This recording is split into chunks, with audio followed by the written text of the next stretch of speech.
Greetings, fellow travelers, and welcome to the Way of the Showman, where we view the world through the lens of showmanship. I am Captain Frodo, and as always, I will be your host and gracious guide along the way. And by now, we are well and truly into the third season, which is the season of conversations. We've had, this will be the 10th conversation, I believe, interrupted by my personal yearly birthday celebration, where I share my shared birthday with the pandemic and some thoughts.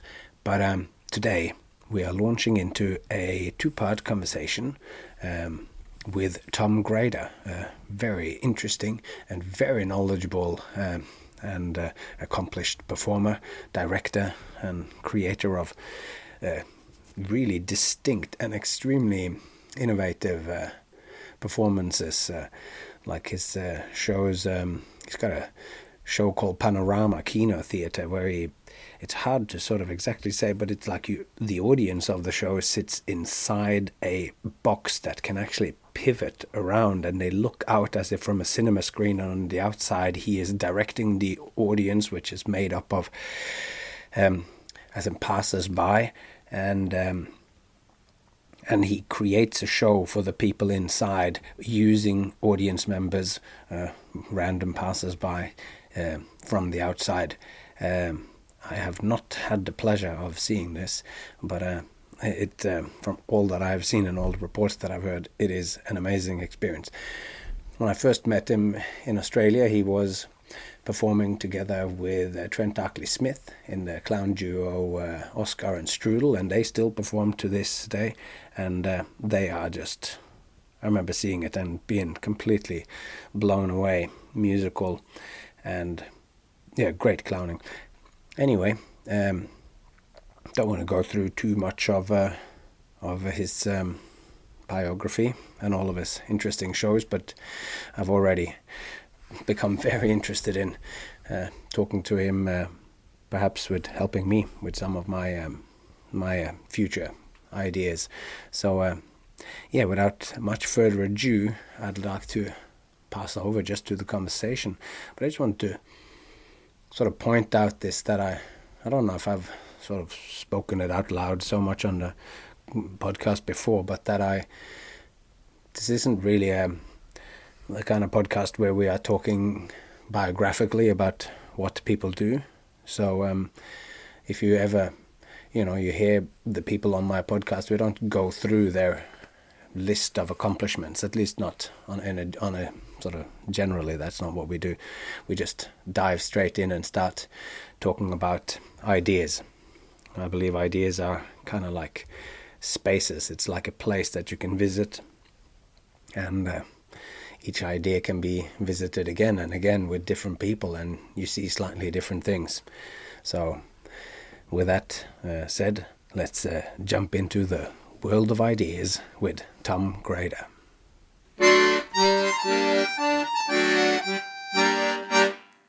Quickly, I realised that us soft pink whiteys that grew up in Switzerland and Australia have absolutely no tolerance for stressful situations, and when the shit hits the fan, we are hopeless. All the immigrants here, all the asylum seekers are going, hey, there's avocados in the shop. Where's the problem? Yeah. Oh, yeah.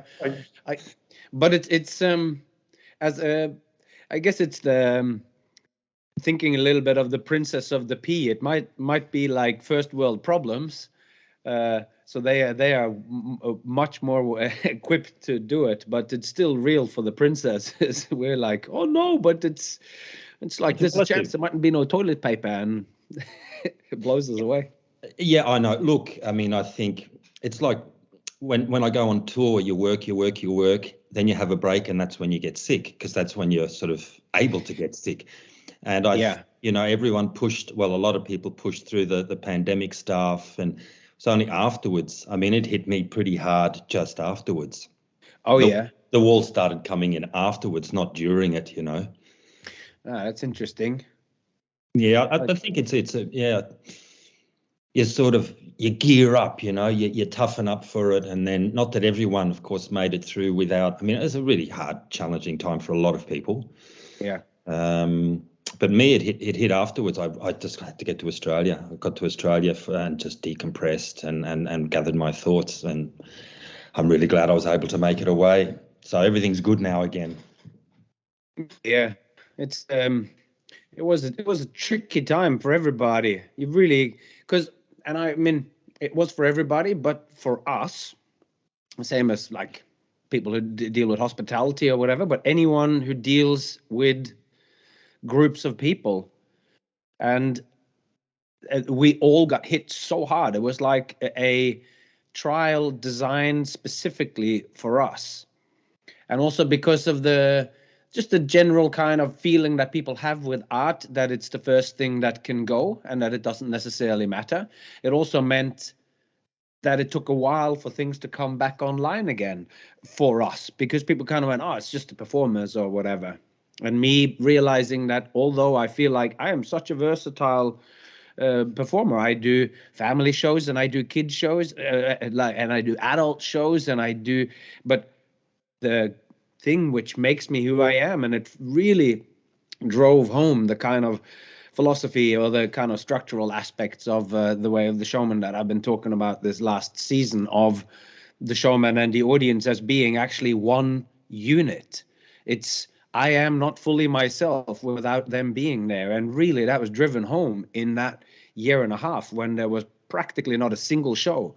And I realized that all my skills, like it became not abstract anymore, because I'd had this idea that the showman and the audience is kind of one unit and the show is a third thing that sort of emerges between us. But when the audience was taken away, I was left there without the picture on the puzzle pieces, all the puzzle pieces that I have, that is part of what I love, part of what I'm interested in, and part of what makes meaning in my life. All just were now little islands, not connected anymore, and it was all kind of strange, and so that really sort of drove it home for me how symbiotic that relationship actually is, and how needy in a way. You know? Yeah, it's interesting. Yeah, That just triggers a couple of thoughts for me. I saw it as a test for retirement. Yeah. How am I going to go without them, without that?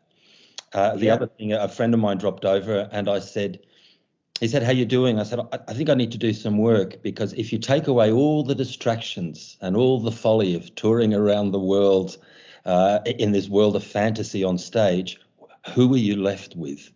If you take all the stuff away, who are you left with? And I said, I have to be honest, bitter and twisted isn't completely out of the question. I've got a little work to do. That's a great point. It's also this thing in my mind where when I was trying to break down, like, okay, what is an act or whatever, and you got the character, that's always an aspect in there, or like there's a person on stage. It's a pretty wide, but I kept also thinking of this thought of, we work on our character and how it's going to, like, how are we being perceived in the show and how we're doing. But I was recognizing in myself that maybe I hadn't spent enough time working on the character that I am all the time, like to get a wider kind of human aspect onto it. And that also became kind of clear to me, like that performers might, consider the time we are on stage and be really sort of thoughtful about that, or at least some of us are. And maybe we don't spend as much time on that character, and that's the character that you are all the time. And I think there's a full either you have to pretend to be somebody very nice and very interesting, and then you have to be a very good actor, or you just you got to work on yourself as well. And that was really a big thing for me as well. It seems to mirror that what you just said. Oh, there's a whole bag of stuff in there, a whole Pandora's box of, another dear friend of mine who's not a performer said to me once, Tom, what are you running away from? And I said, I don't know. I kind of feel I'm running towards something. But the longer it's gone, the many, many years since then, she had a legitimate point about that stuff. You never really know what's what, but at least on stage, it's not real. At least there I know what is or isn't. So I think whole bunch of stuff about, how do artists in particular define themselves? You said the thoughtful ones, I think it is also their business to inhabit their experience as a person, as a human, their whole existential stuff. So in a way, the people that they naturally are, I think, tend to be quite deep and rich.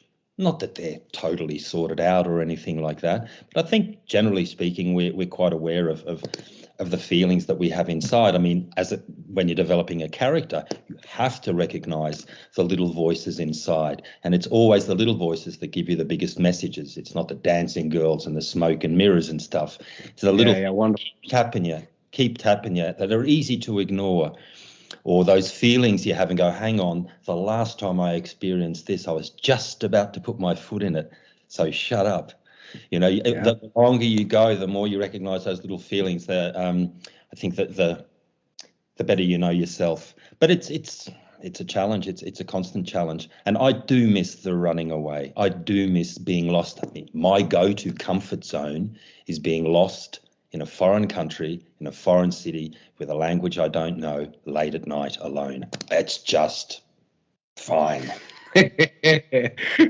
Yeah.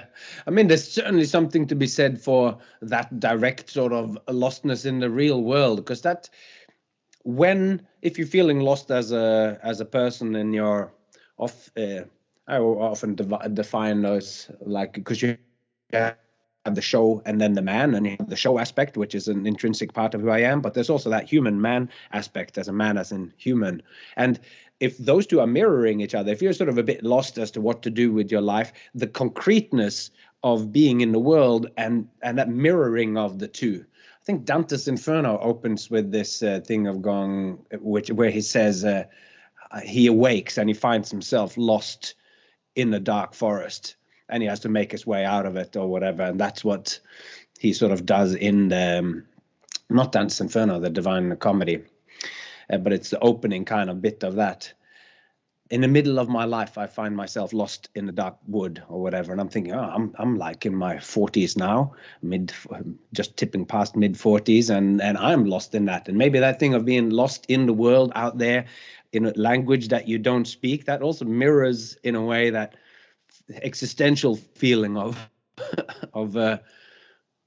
when those two things, maybe they're the way that we are sort of making things up on the stage, that you have to make it up as you go along in the world too, and the concreteness of having to do it in the real world, that somehow calms you down in the way that if you're feeling depressed or what, sometimes like we have to chop the wood, have to carry all of that in, and then after a really useful practical task where you don't ask any questions of why we're doing it, then you actually just find yourself more balanced.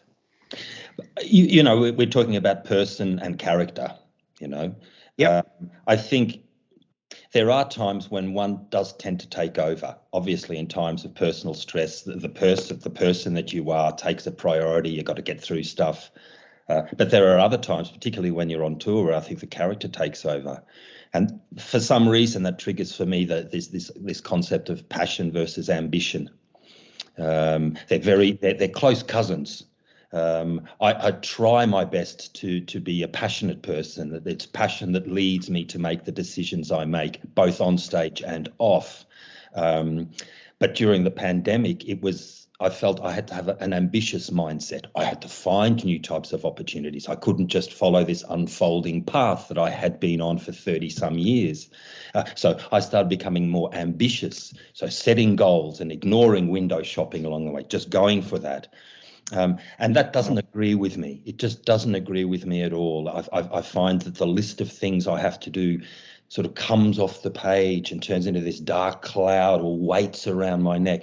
And that was one of the reasons I think I had a hard time towards the end. I had to go and follow the joy again, be a much more of a passionate person. You also mentioned the forest.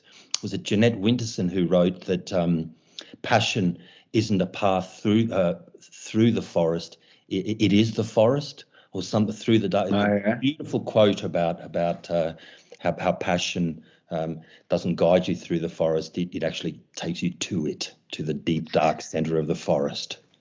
And so yeah, that it's also like that. It is the forest, and that it is actually all of it. I've been sort of uh, consumed by this idea lately of the whole is always there. And anytime I am thinking about something or have some emotions, or even like more concretely, when I express something, as soon as I say something about the situation, I am somehow limiting it, because it is the whole forest at the whole time. And you try to look for paths, and you go through the paths that you eventually always walk that same path.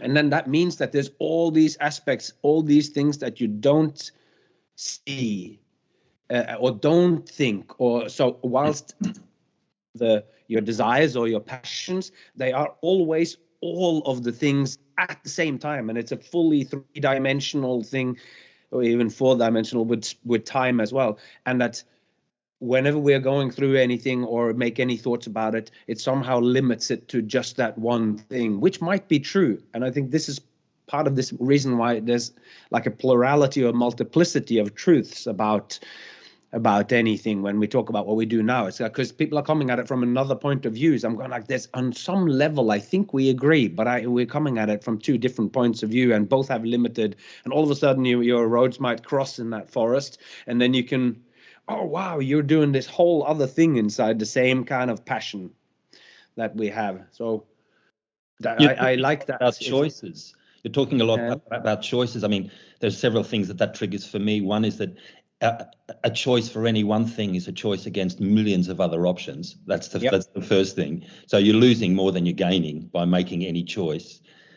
Importantly for me is also, nonetheless, make choices. Otherwise, other elements will make them for you. Yeah. Very good point.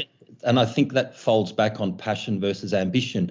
I tend to look at, particularly when I'm teaching, and looking at the choices people make on stage, is if you have an eye on getting to the end of the road, I would consider that ambition. Your goal is to get to the end of the road. The passionate person, however, may set that as a goal, but can stop and window shop along the way. Indeed, they can actually go into the shops and have a look around. Actually, if there's a back door out of that shop that is alluring, they are also totally free to take those. So passion serves you, but I think you serve ambition. In a way. Yeah. But that's it. It's really, really interesting as well. Like, yeah, I've mind. I don't know. I've wrote it in for something, and the thing that my eye on the prize never got me what I wanted. I don't quite remember where I have written this, but it is something about that, which mirrors this thing with passion and ambition as well. Like I know that there are many things that I should do. Fix up my website, or make some more attempts into getting some other types of work or whatever. But I find it so hard, and strangely hard, to do those kinds of things, to direct it, to do these direct kind of. And most of my life, I've been lucky to just be in quite a bit of this kind of passionate state that you sort of talk about. And I've had enough of interest from the outside when I then finally have emerged with something that I've been lucky that people come with some artistic content, that people have then seen that and gone, oh, that's useful, or I've been able to get enough work through that without doing the kind of setting myself a goal of where I want to be. But I often feel like I somehow should do that. That's what one should do when you are a successful artist or whatever. Or just generally, Frodo, I mean, this is what's pushed, hey, set goals.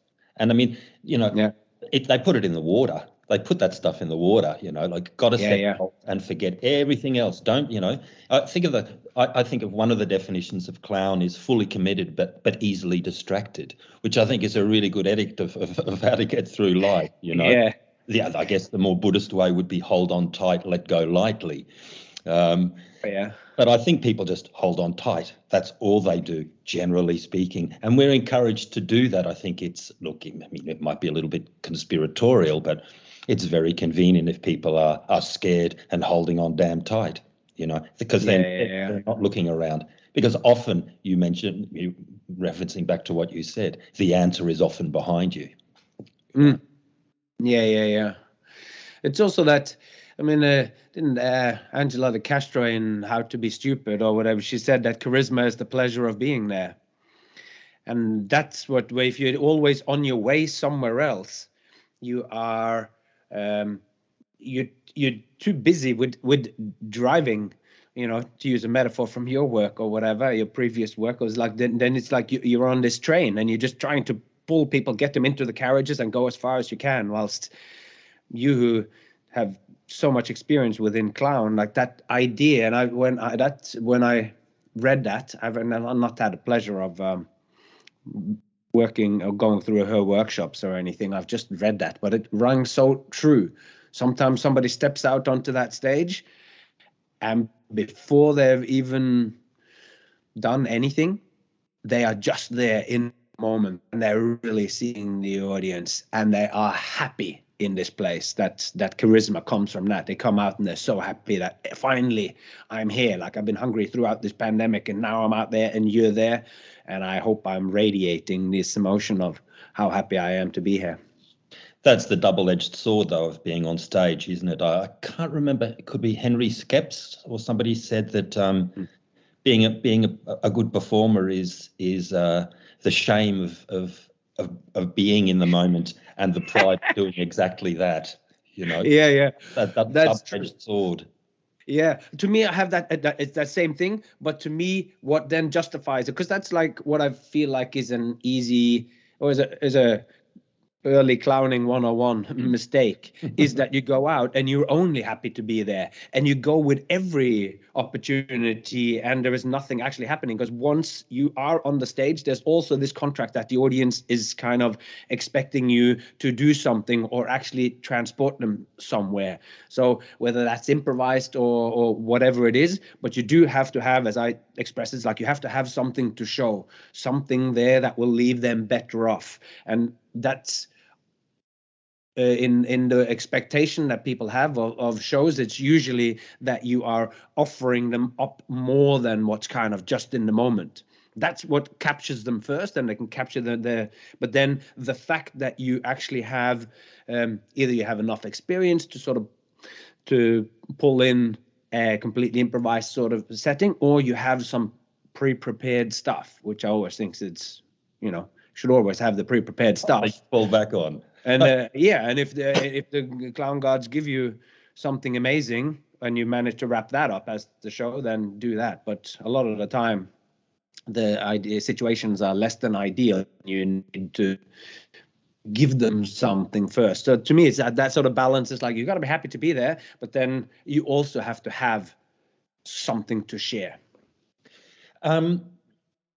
Look, Frodo, you craft your work very, very well. At the same time, what you do on stage is only the gift wrapping. What anyone does on stage is only the gift wrapping. It can be wonderful and beautiful, and it should encourage trust of the audience and all this sort of stuff. But unless there's something in the box, it's just bad Hollywood, isn't it, really? That's a wonderful metaphor. Or I love this question. This is very interesting. I'd love for you to unpack that a little bit.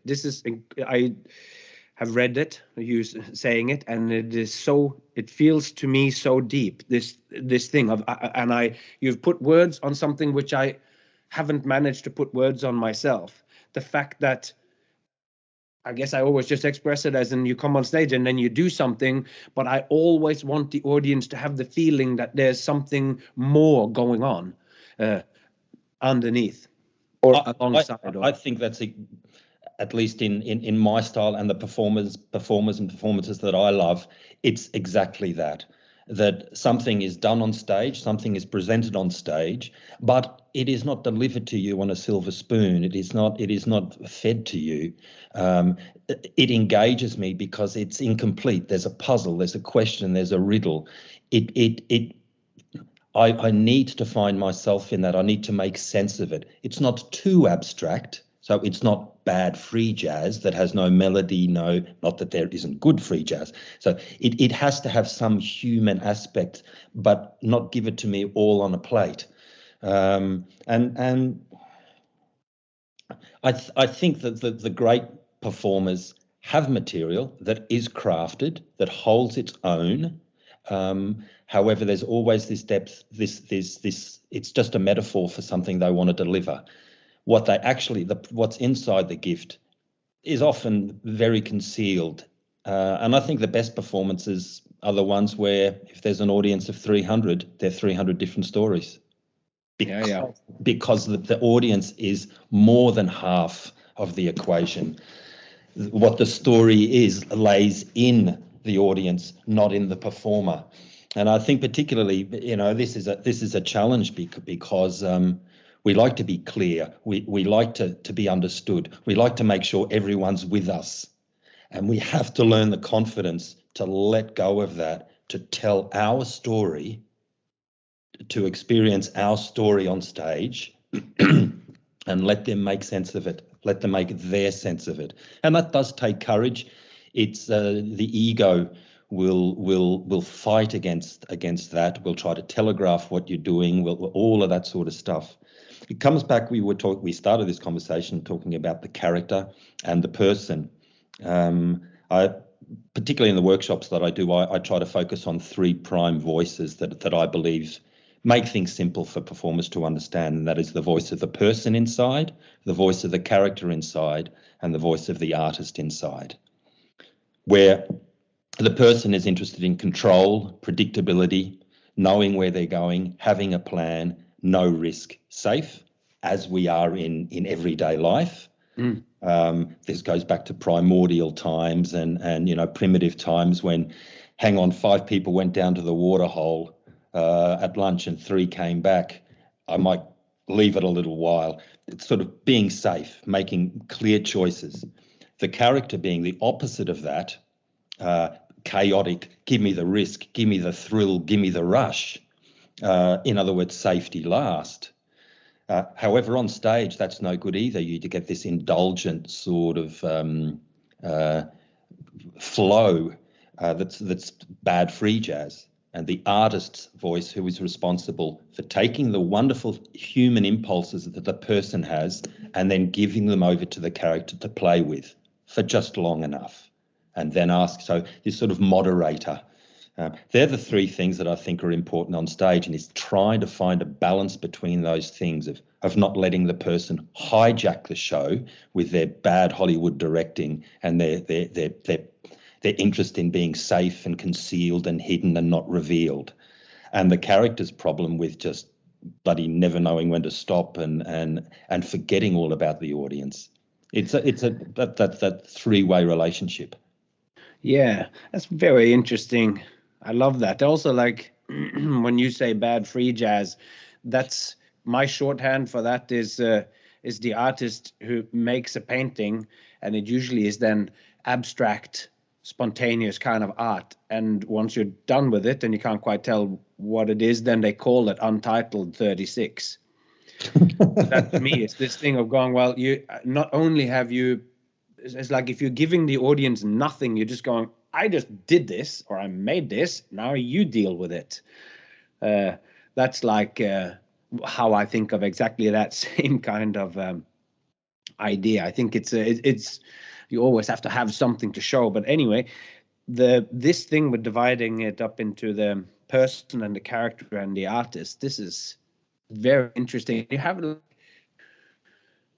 I mean, that kind of stuff. I mean, I think that they're always going on at the same time. But when you divide something up like that, you can kind of, it's like a tool that you use to analyze what you do. And you do a lot of workshops and stuff. Maybe we should just talk a little bit about that, about like your workshops and your work and as a clown teacher. Because when I first encountered you, when I came to Australia and to the Australian Circus Festival in 2000, was the first one I did. You were teaching clown, and I was and you were doing shows then with as Oscar and Strudel with Trent Smith. With Trent Smith. And I was blown away and everything. And then over the next little bit, you started doing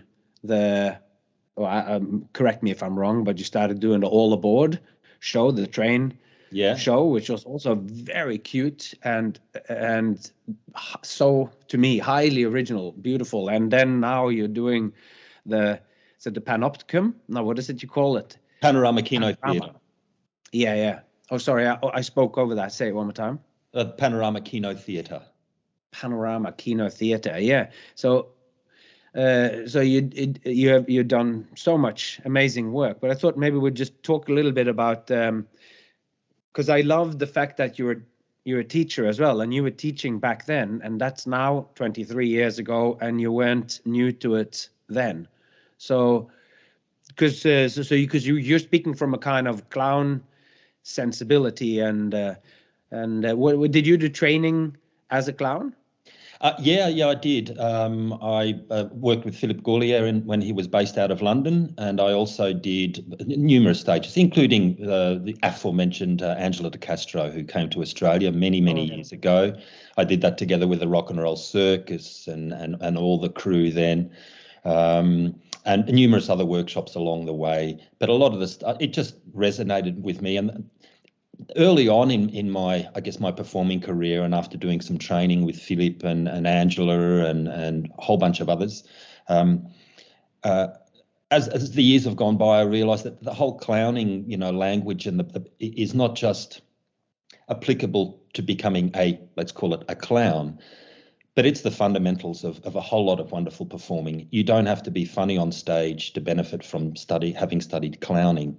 I think it really bottoms you out as a human being. It really, the whole idea of failure and revelation, these are crucial to being good performers, because you shouldn't hide. You shouldn't be hiding on stage. You should have the courage to reveal your story, to tell your story, to show your humanity. And I think clown training is fantastic for two things.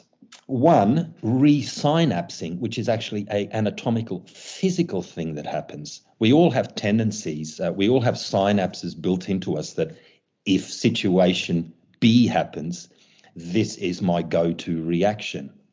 Some of those are great. Some of those, particularly as performers, are really bad. In other words, go the safety first. Run away from that because it will reveal something. In other words, green light is good, red light is bad. I think as performers, we have to learn to resynapse that stuff where red is good and green is boring. And that takes a while. That takes training. And that comes back to impulses, learning to recognize impulses. They're so easy to gloss over. They're so easy to bulldoze through. If the person has an objective, they will ignore all the wonderful stuff that happens along the way. So I think learning to recognize impulses is super key. They might seem small, but any impulse will do. If you have a shift of impulse, something significant has happened, something of interest is going on. That's great, yeah. Being in the moment and to recognize what it is that's happening. And of course, it's like sometimes something happens on stage and I feel like you want to respond to it. And maybe I feel like, this is the obvious thing to say. And you wanting to be an original performer, you go, I somehow don't want to say the obvious thing, but then the more you give yourself into just sharing the experience with the audience when something happens off the cuff, and to point that out. Sometimes that's why people laugh so much. If somebody knocks over a glass and you just point it out, going taxi or whatever, just some little joke, everybody, the whole room comes together because we just shared that same kind of shared the same moment.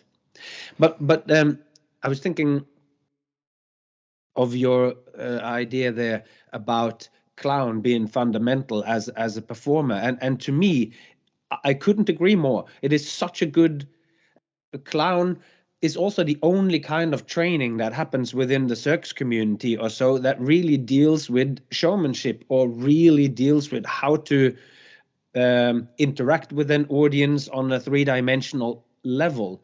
Because so much when you're doing Chinese pole, you're doing drills or handstands, the skill level is so high that there's more of a sort of pulse of where you're busy doing your skills, and then you're looking out, if you're looking out at all. Because a lot of the time, just saw a wonderful show called Joy in Finland now over Christmas, and there was a young woman who did an amazing a pole act, but it was almost like she had specifically crafted it for us just to sit on the outside like Gibson kind of, and you're watching on the inside her in there. And I was wondering, and of course, there's lots of skin because that's the nature of those kind of poles. It was like one of those poles, not with rosin on it, but and it was like a stripper style pole that could be turned on and off from sliding, so you could do. It was amazingly technical. But I was kind of wondering, once I'm sitting out here and you're not acknowledging that I'm here, all I can look at then is like, it changes the idea of what it is. And I just thought that is one more example of where people who do amazing skills or whatever and are so focused on the skill learning, because to get to a level of Olympic level, whatever, you got to focus so much on just the skills that you forget this kind of connection. And that's why I kind of think that clowning, or when I did Circus Media with Bim Mason, he was just calling those classes performance. Yep. And I think of it as showmanship. It's the bit where the human being, the man, takes really understands that this is a show, and what the show is, what the experience is for the audience. And maybe when you just focus on your skills, all you're focusing on is what you have to show. So it almost gets this fourth wall. Frodo, for me, particularly if we were talking about circus stuff and skill stuff versus showmanship stuff, perhaps, there are two aspects in the circus. One of what I would consider the flyers, including the handstanders, the trapeze artists, this high-level skill stuff. And to me, they symbolise our hopes and ambitions, ultimately speaking, immortality, right? Flying and immortality. Yeah. And then you have the clowns, who symbolise the actuality of our situation here on Earth, which is we're all ignorant and stupid and don't really have a clue what's going on. And from that point alone, we can identify with the clowns a lot more. We hope to be able to fly. We have these wonderful ambitions to do that, but our reality is this, all being stupid, wonderfully so. So I think the clown has a wonderful humanity, and that's why I think to study the clown gives you the potential to have a wonderful humanity on stage as well. And the only thing that interests an audience are human things. I couldn't agree more. That is a wonderful statement. And I think, and what I think then is the same as when you talk about like we have the Hollywood movies, who are all the ones with the biggest budgets, who are kind of then made by a committee, because everybody has to have a say because they've put money into it or whatever, and you need to do that. And then you end up in more cases than not with a cliche story of going on the persona, like you said, of safety. Everyone is going for, well, we should have a beautiful woman. She should look in this particular way. We should have a hero that's like that. So you end up falling into a predictable kind of story. Yeah, absolutely. Anyway, I was making the point. I got lost along the way there but anyway, that if you have this so the point being is that you might want to only be a flyer. You might want to show perfection in movement, whether it be through dance or through your physical skill with the risk involved when you're doing trapeze or whatever, and you show your immortality as a kind of idea.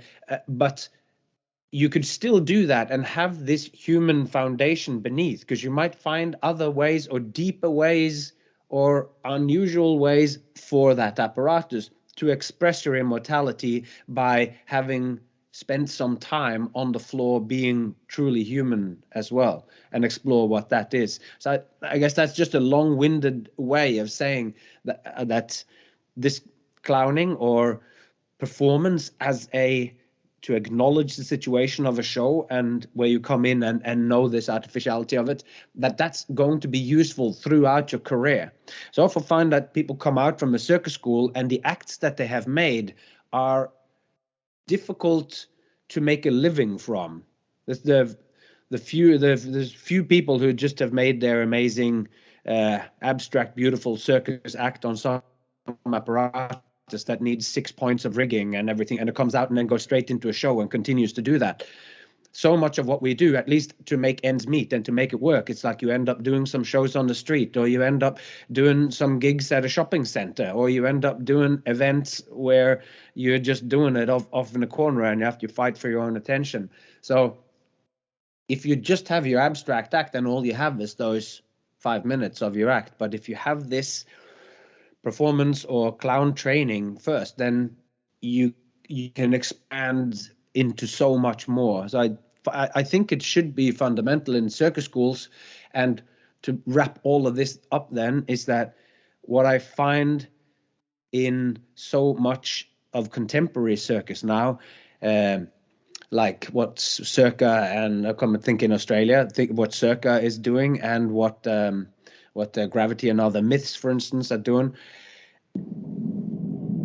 It is all the kind of what is it, the immortality and the flyers, but we have sort of lost the clown in these things. There aren't so many funny things in these shows, and maybe that it's just Frodo, I think there's various perspectives there. One is certainly a pedagogical one of a lot of the circus schools. I've just been up to the Code Art Circus School to teach in Rotterdam, and a bunch of stuff.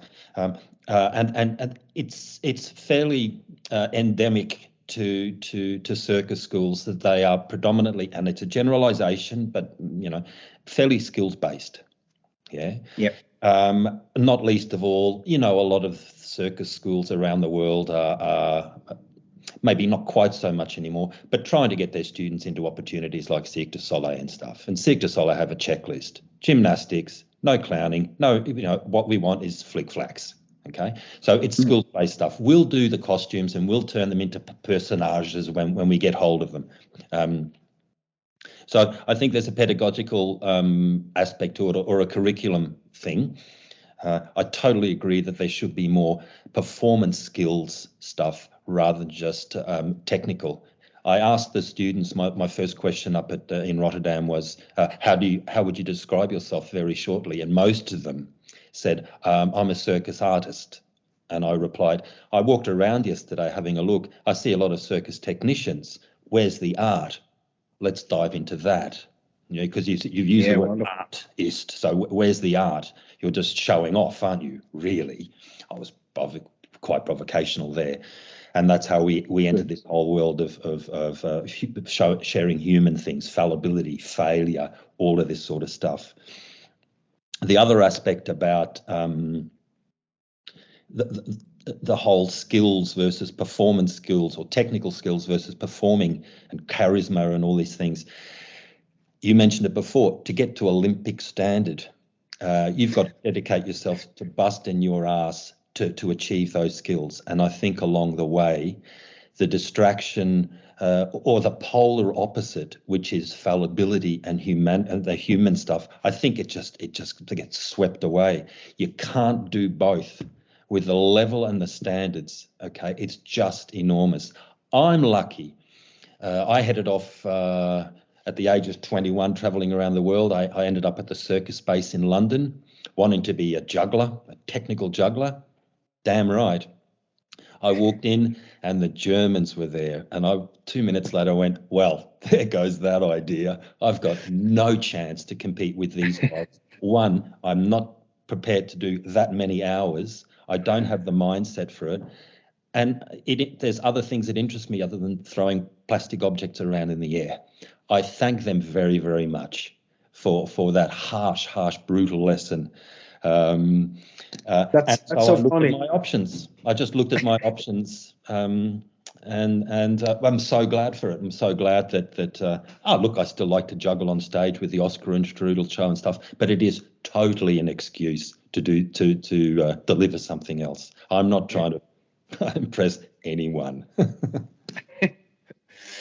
No, of course, we're talking like it's just funny because I went to Circus Media and I was there to perfect my 5 balls and just be this amazing juggler. And there was 2 Germans there who did exactly the same thing for me.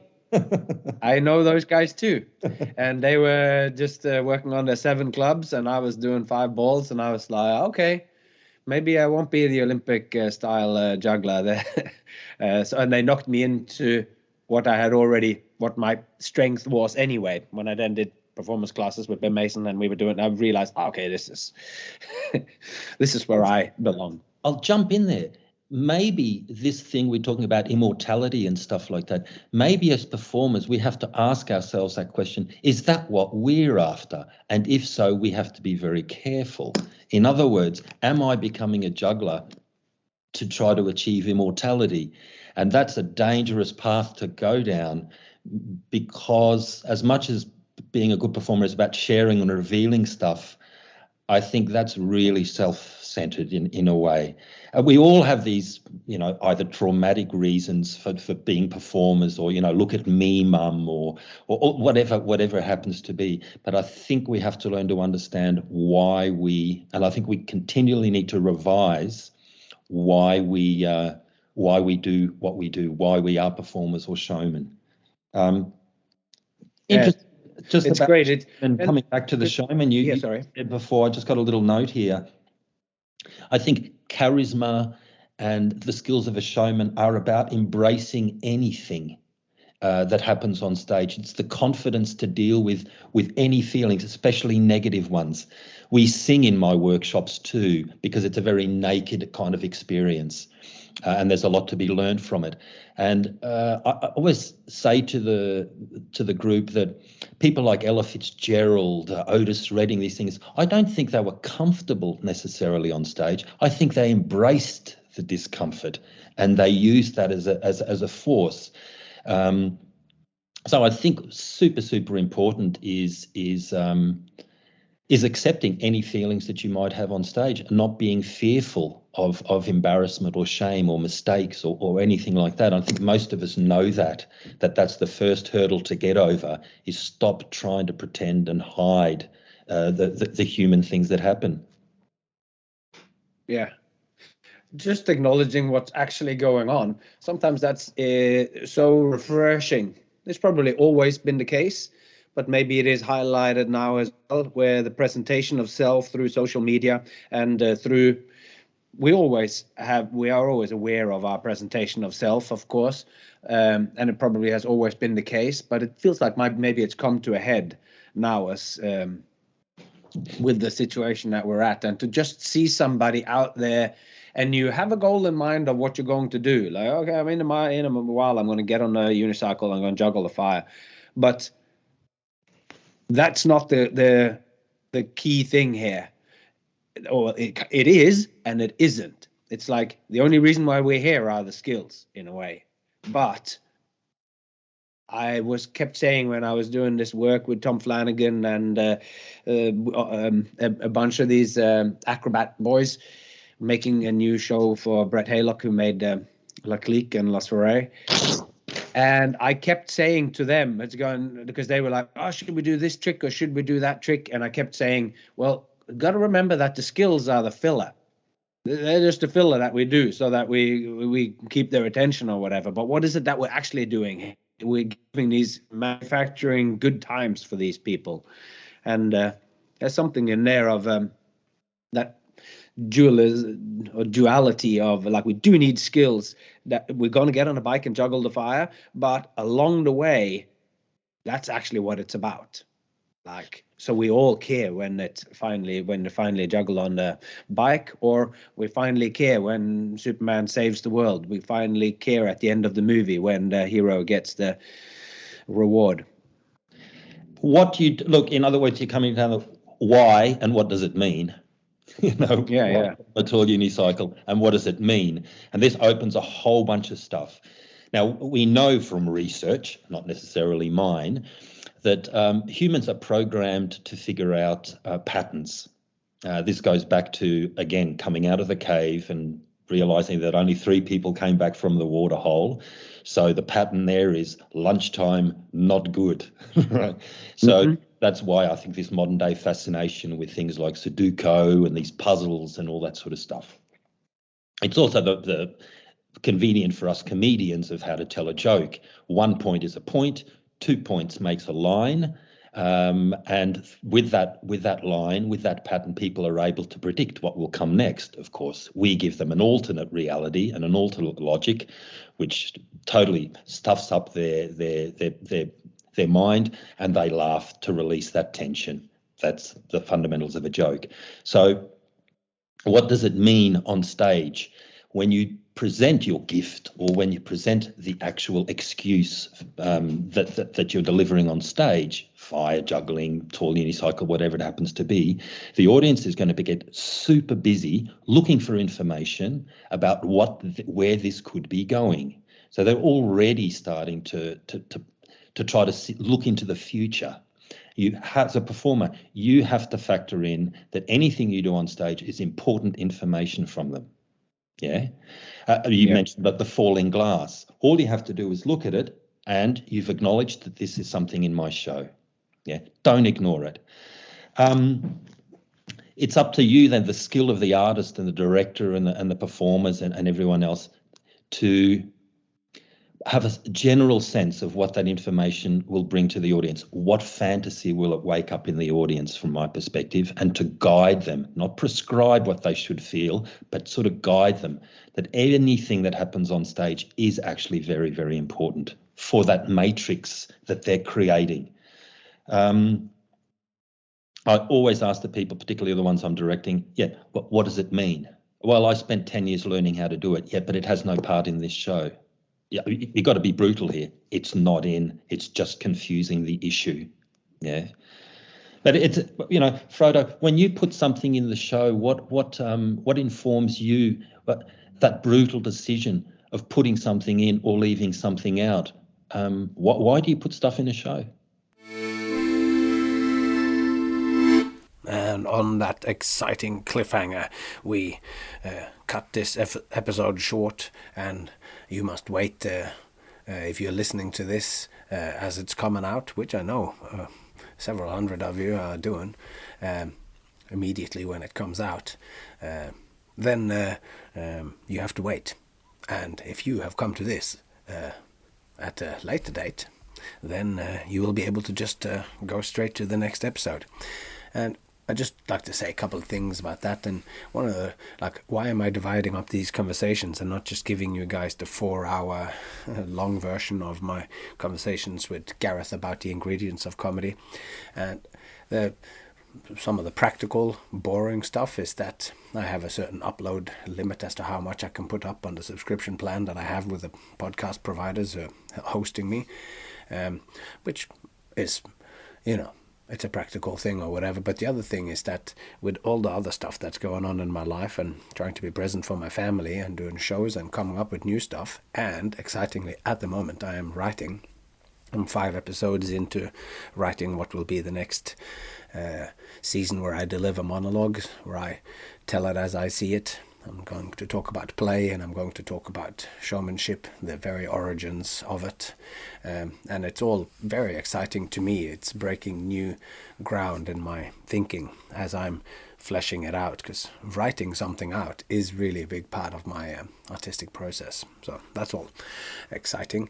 But the other thing is that, so the point of that is to say, I haven't got the capacity to do these long conversations with and upload the whole thing. So I am spacing it out in part because I haven't got capacity to have that many conversations. And also, as you might have noticed, I don't know if it's clear, but the only people that I have spoken to here are people who are already aware of the podcast.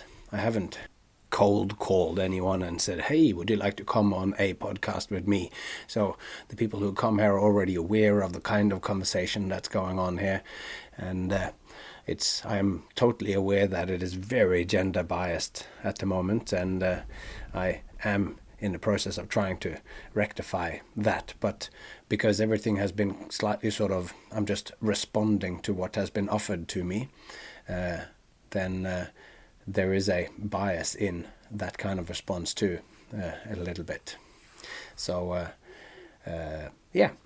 anyway, those are some of the reasons for why the podcast is turning out how it is. I haven't, apart from this conversational part of it at least, the other aspect of it where I'm writing, that's kind of where a lot of my energy goes. And these conversations, it might be a push and pull kind of where I'm going into myself and writing these next seasons. And then I'm having conversations in the meantime. And I for one, am really enjoying it. And from some of the response as well, I get that you guys are enjoying it too. And now we've spoken about some of these things. So, if you do enjoy the podcast, then please tell your friends. Go on social media or send them a letter. It'd be really awesome to hear a story about somebody who sent a letter to someone and said, hey, I think the thoughts that are being spoken of, the world of ideas that are being visited every second week along the way of the showman, is just a place for you. I wrote it in a letter because I thought it was important for you to know. Anyway, it is great to have these times with you. And until next time, all that's left to say is take care of yourself and those you love. And I hope to see you along the way.